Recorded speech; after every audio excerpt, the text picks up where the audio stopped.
Estamos en Historia Antigua de la Península Ibérica, el primer parcial en la UNED. Y en el tema 4, griegos y púnicos. Los griegos. Colonización fócea en el noroeste peninsular. Colonización en las costas levantinas. La colonia de Ampurias.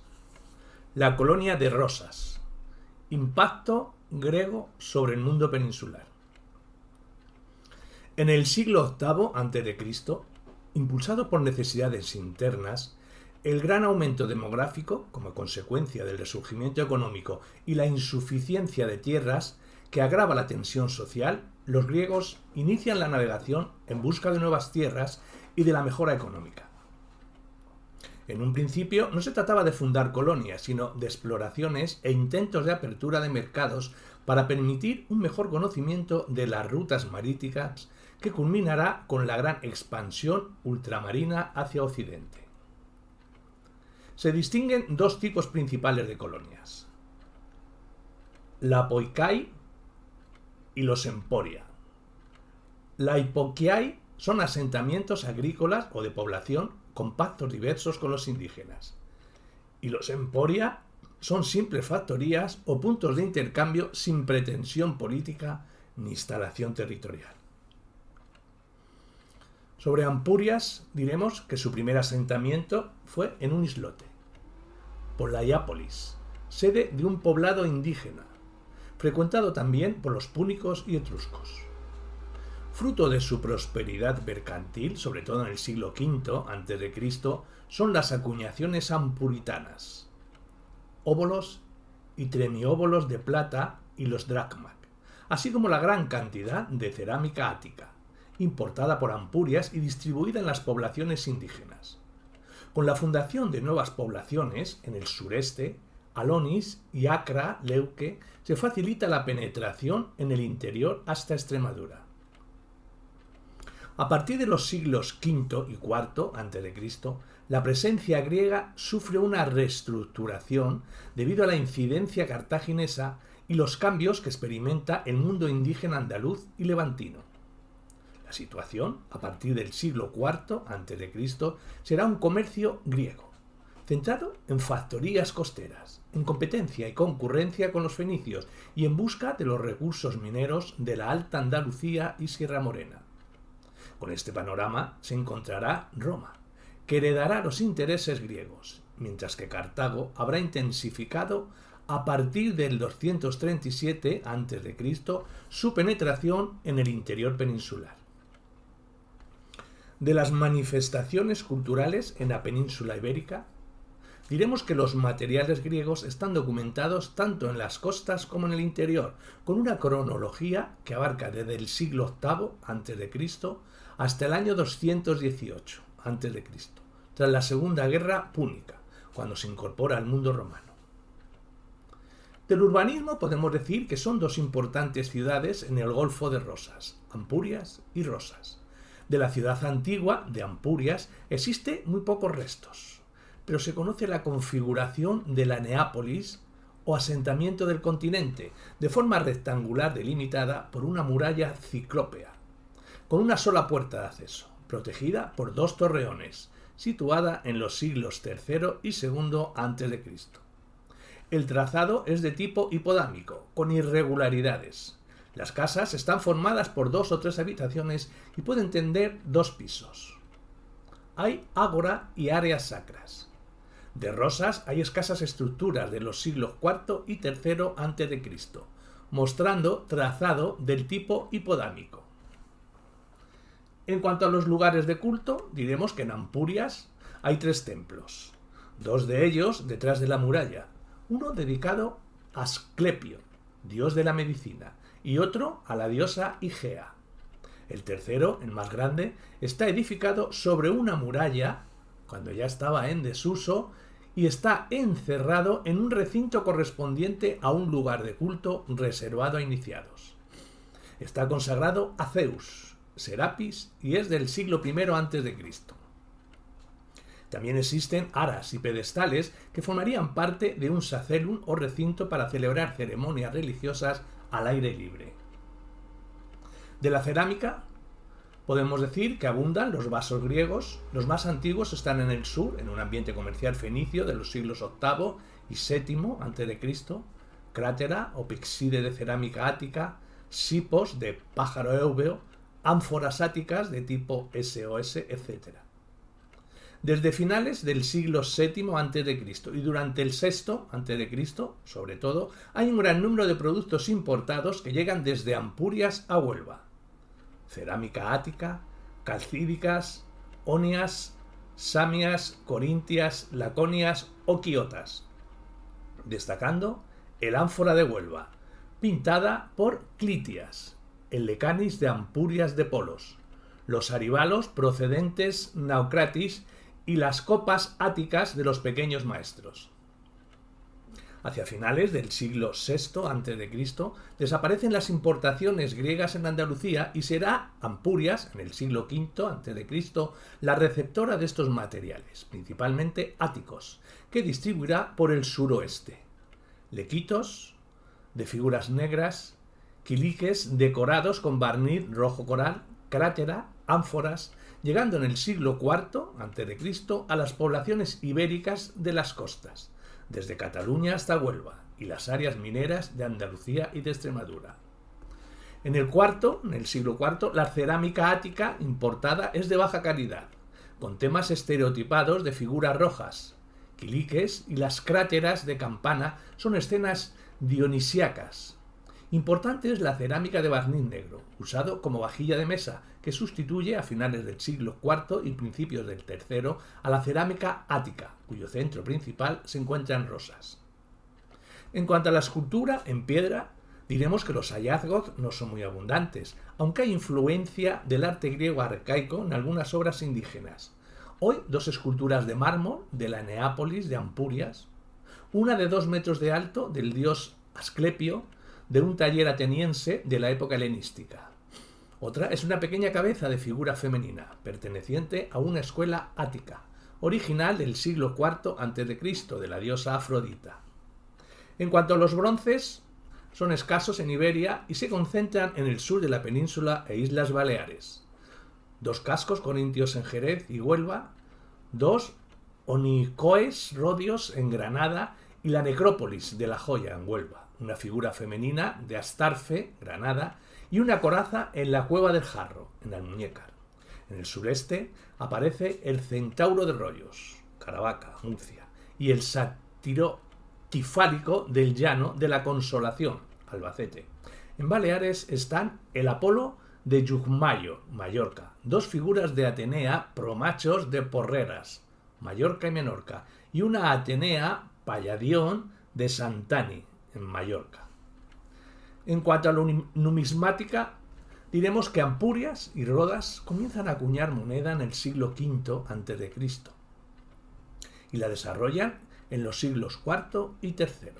Las monedas ampuritanas son más antiguas y son anepígrafas de plata, relacionadas con el lote hallazgo en Auriol, Marsella.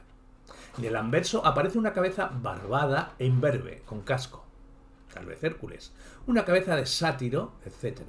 En el reverso hay un cuadro incuso. Posteriormente hacen monedas epigráficas, como triemenióbolos y ábolos, de patrón Masorionocacto, con el anverso de cabeza de Atenea y en el reverso una lechuza. Los dracmas son las monedas más importantes en plata. Las de Rosas son anteriores a la de Ampurias. En el anverso aparece una ninfa y en el reverso una rosa, con los pétalos abiertos y la leyenda Rodetón. Los ampurtianas toman las modelos de la época clásica siracusana. En el anverso la figura de Aretusa rodeada de delfines y en el reverso Pegaso, con la leyenda Emporítón, con el tiempo sustituida por la figura de un niño. La llegada de gentes colonizadoras y de productos griegos a la península es un hecho arqueológicamente comprobado. La presencia griega en España tiene unos fundamentos, como los de toda colonización, claramente económicos. La expansión comercial a través del Mediterráneo de un pueblo con un alto grado de desarrollo técnico, social y artístico que exporta fundamentalmente productos manufacturados a cambio de valiosas y rentables materias primas. El mar va a ser el camino de una corriente cultural y humana que a lo largo de varios siglos servirá de puente entre los mundos griegos e ibérico. También es de destacar la importante función que la presencia griega vino a desempeñar en la formación y en el desarrollo de la cultura y el arte ibérico. La presencia griega en España está documentada por dos tipos fundamentales de datos. Por un lado, las fuentes literarias, esto es, aquellos testimonios antiguos que hacen referencia, de forma más o menos explícita, a los viajes de los navegantes griegos por el occidente. Por otro lado, las fuentes arqueológicas, es decir, materiales que descubiertos en las excavaciones aportan paulatinamente nueva luz sobre la naturaleza y el valor del comercio griego en el extremo occidental del Mediterráneo. El estudio global más extenso que se ha realizado hasta hoy sobre las fuentes literarias es obra del profesor Antonio García Bellido. Su libro, Hispania Graeca, puede considerarse una síntesis sobre la colonización griega en España en la década de 1940. Las fuentes literarias son fundamentalmente de dos tipos. Por un lado, la narración mítica o poética, en la que la realidad queda desfigurada, y por otro, las noticias de geógrafos e historiadores de la antigüedad que transmiten por lo general noticias muy anteriores a su época. Tal es el caso de la Hora marítima del tardío poeta latino Abieno, quien puso en verso un antiguo periplo de navegantes griegos. Su primitivo autor, un marino posiblemente de Marsella, hizo una descripción detallada de la costa, desde Tartesos hasta aquella ciudad, señalando los lugares que iban apareciendo ante la nave griega en su recorrido. Basándose en este periplo, se ha conjeturado la localización de primitivas colonias: Mainaque, Homeroscopeón, Acara, Leuque, etc., cuya existencia no ha sido constatada aún en muchos casos por la arqueología. A estos datos, poco concretos, hay que añadir los relatos de algunos historiadores antiguos, en los que la realidad se mezcla con elementos imaginativos, por lo que resulta necesario realizar previamente una cautelosa interpretación de los textos a la hora de extraer de ellos unos resultados históricos válidos.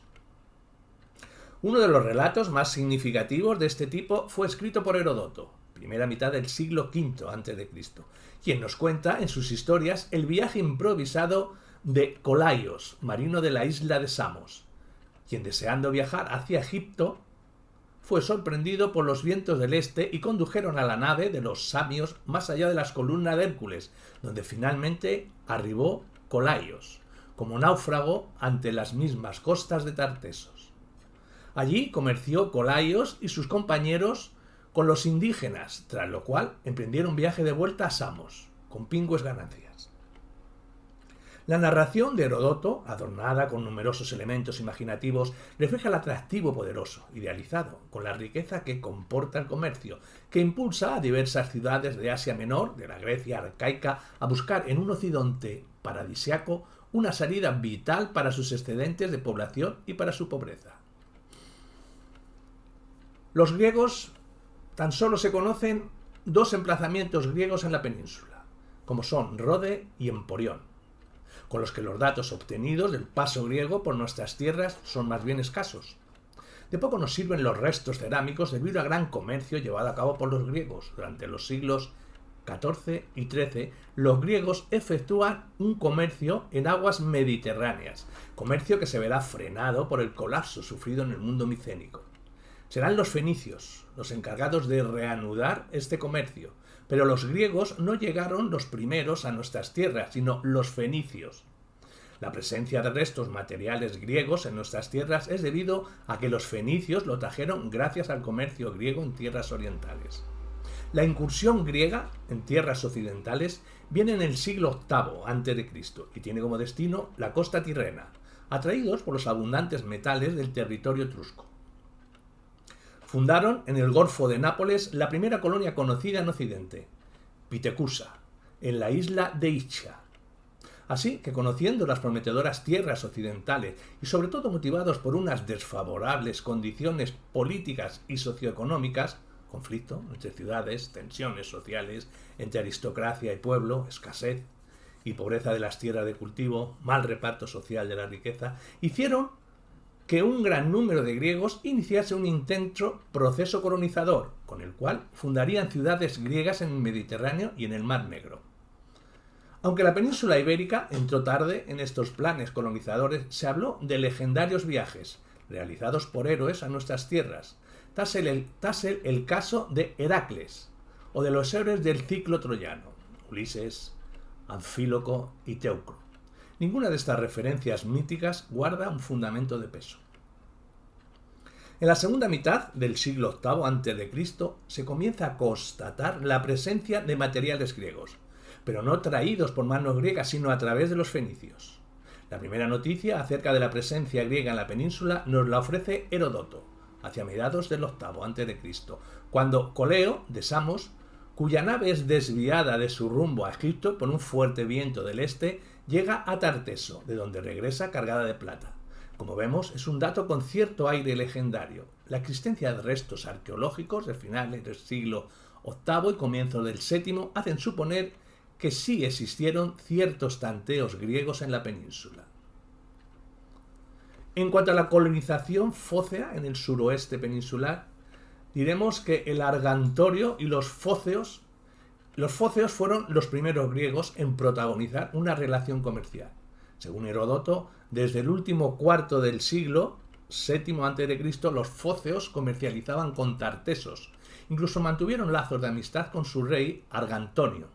Incluso dice que ante la amenaza persa sobre la ciudad jonia, Argantonio les ofreció instalarse en su reino.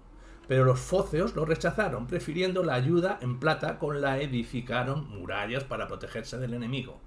Arqueológicamente se ha constatado la presencia de cerámica griega en la península desde finales del siglo VII y comienzos al VI.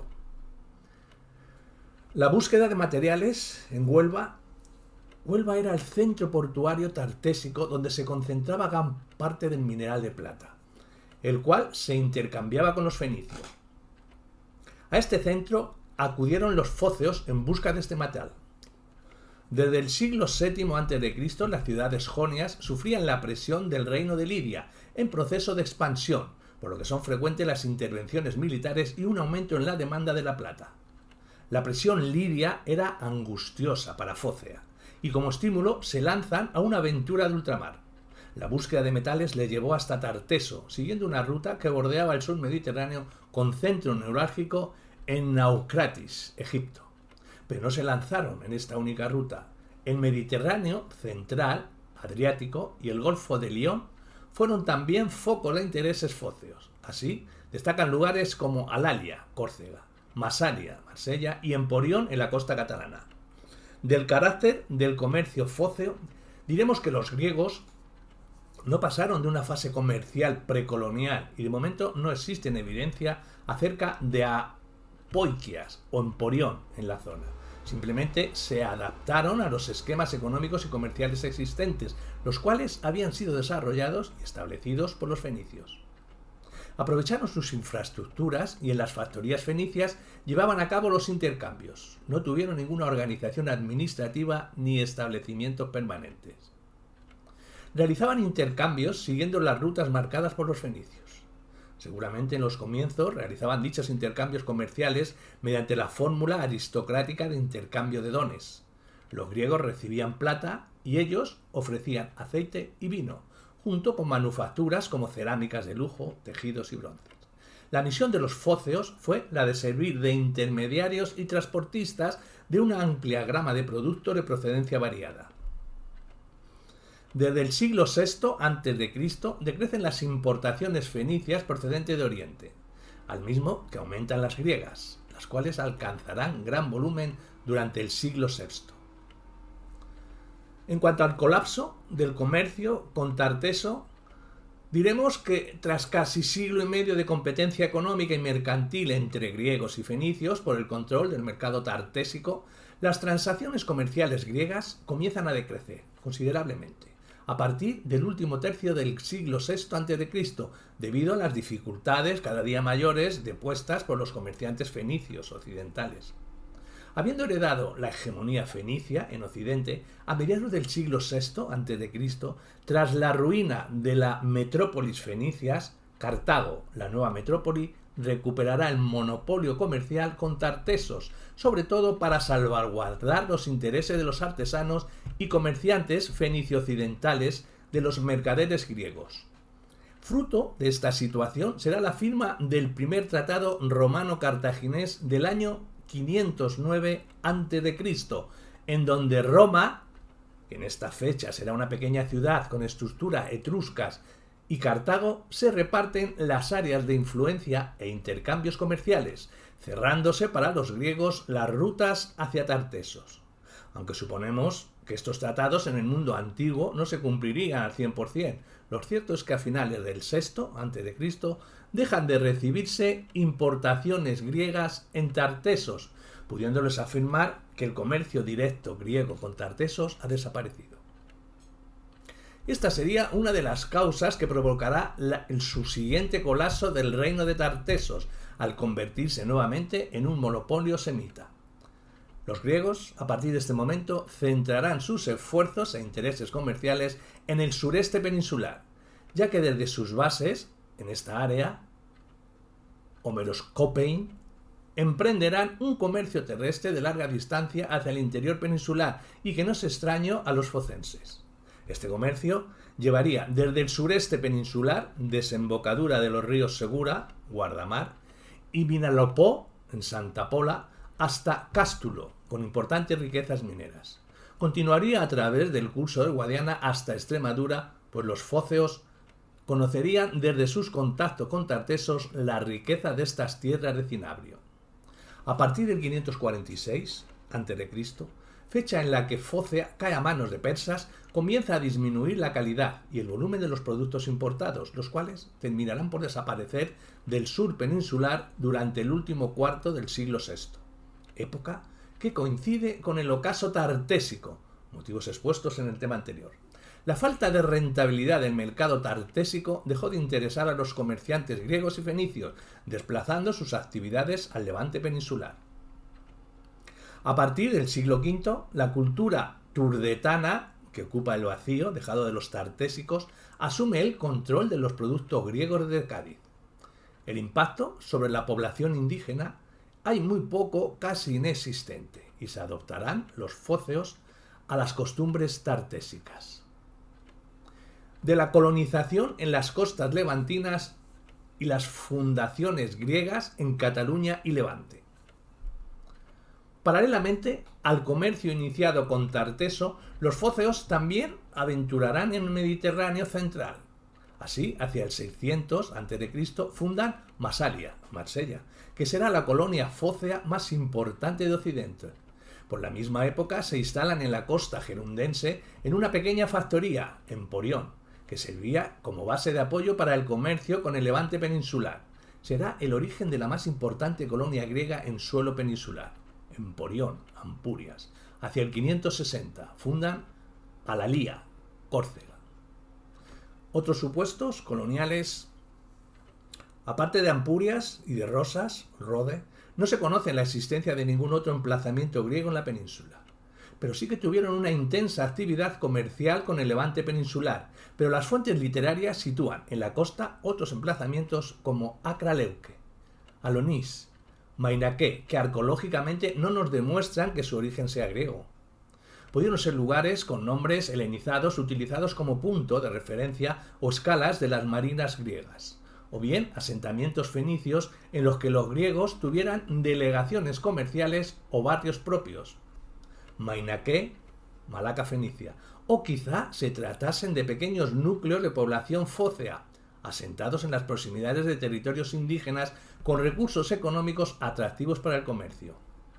Del carácter del comercio griego en Levante diremos que muy parecido a la descrita por los tartésicos. Desde el último tercio del siglo VII se documenta una actividad comercial, tanto fenicia como griega, limitada al ámbito costero. No se descarta que hasta mediados del siglo VI los productos griegos del litoral levantino hayan tenido como transportistas a los fenicios. Desde la segunda mitad del siglo comenzará un predominio comercial griego. Los persas y la migración fócea a Occidente.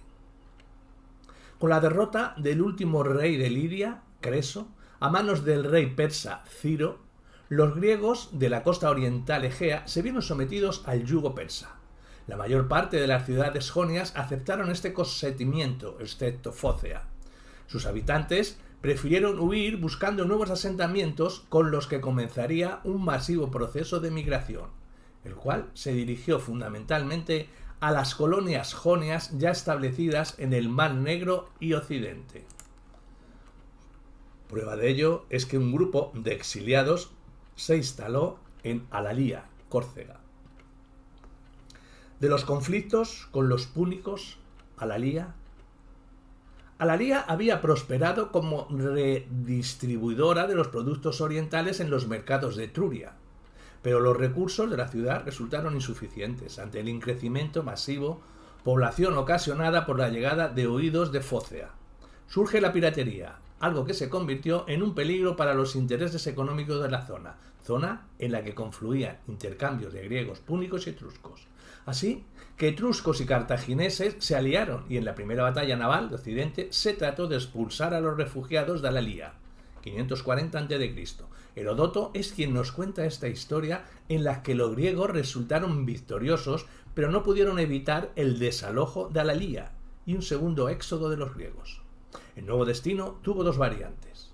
En la costa tirrena fundaron Elea, mientras que otro grupo se dispersó por las colonias jonias del Mediterráneo occidental como Ampurias y Marsella, las cuales vieron aumentar su demografía.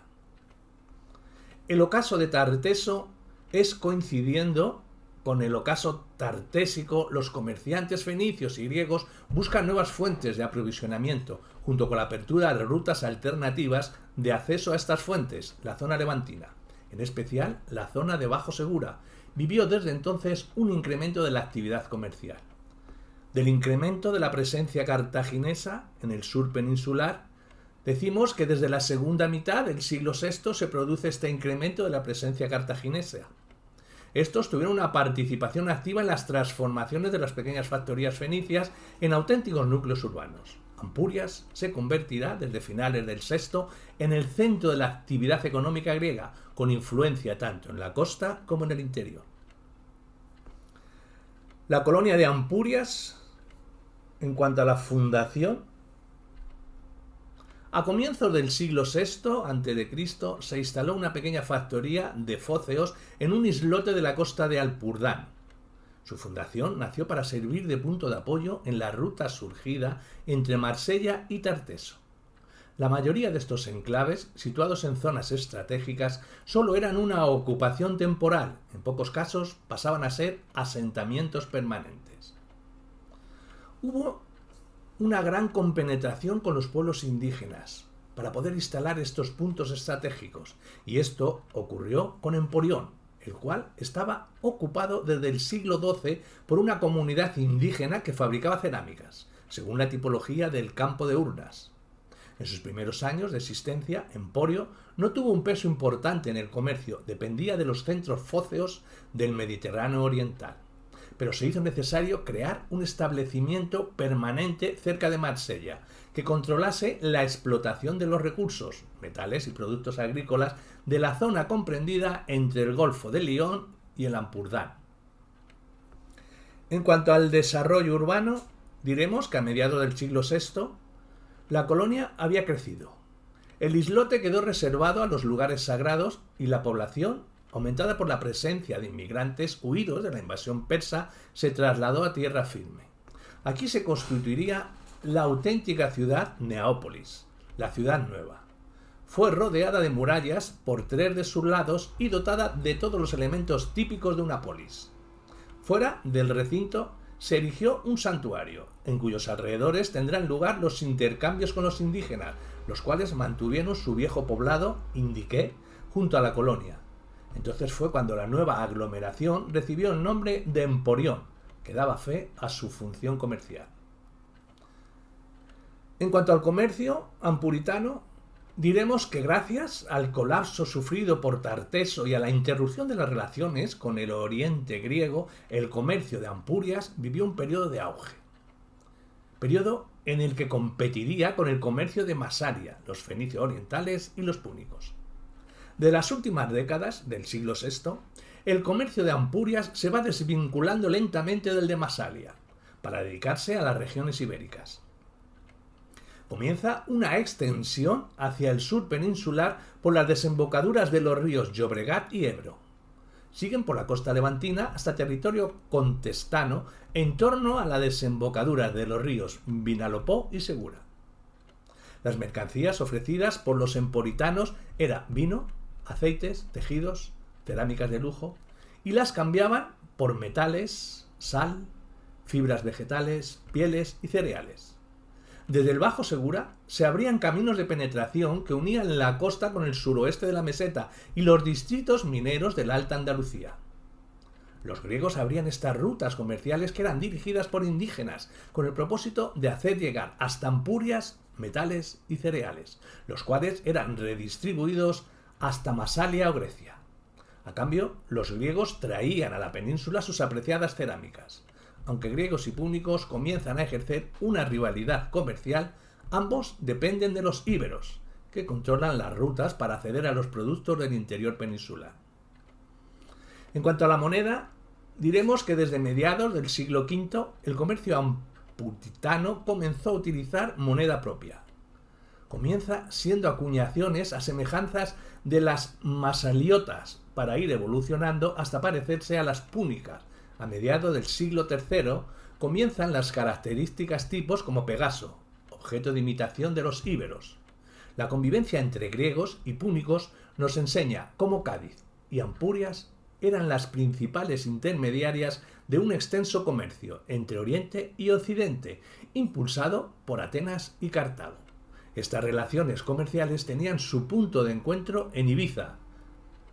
Desde el sur llegaban salazones, minerales y productos agropecuarios. De Ampurias llegaban productos como las cerámicas áticas, y todos estos productos eran redistribuidos por los púnicos entre los indígenas que los distribuían por el interior. De Ampurias, en la órbita de Marsella, diremos que a partir de la segunda mitad del siglo IV disminuye la llegada de cerámicas áticas a Ampurias, siendo sustituidas por cerámicas occidentales y locales, las cuales tenían un radio de distribución menor.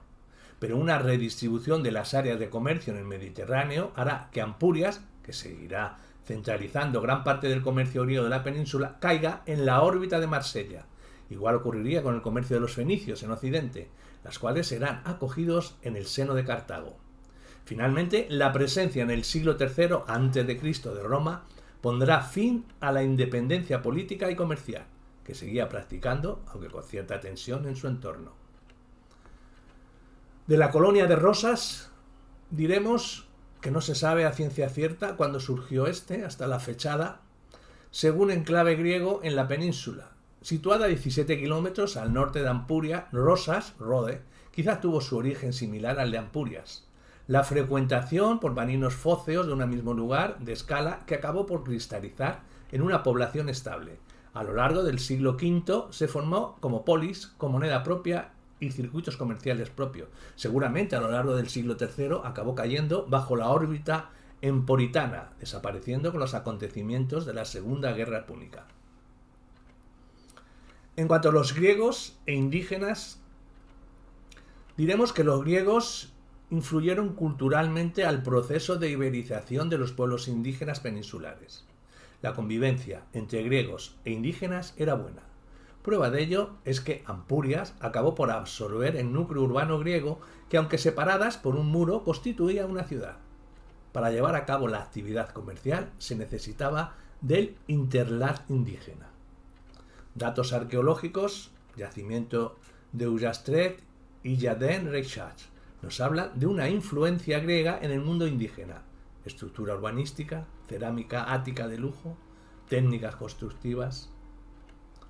Del impacto sobre el mundo ibérico, diremos que los griegos se convirtieron en referente cultural de las comunidades indígenas, modelando e influenciando un buen número de ámbitos de la cultura ibérica, sobre todo en el campo de las artes plásticas como la escultura. Se puede decir que adoptaron técnicas griegas para aplicarlas a su propio interés. Los griegos también contribuyeron al desarrollo de uno de los sistemas alfabéticos de escritura con que cuenta el mundo ibérico, el greco-ibérico. limitando al territorio contestano, regiones de Alicante y Murcia. Desde la segunda mitad del siglo IV, y seguramente en relación con el reparto de influencias del Tratado del 348 a.C. entre Roma y Cartago, cesan las relaciones del mundo ibérico con los griegos. A partir de entonces serán los púnicos quienes se hagan cargo del control comercial de la zona.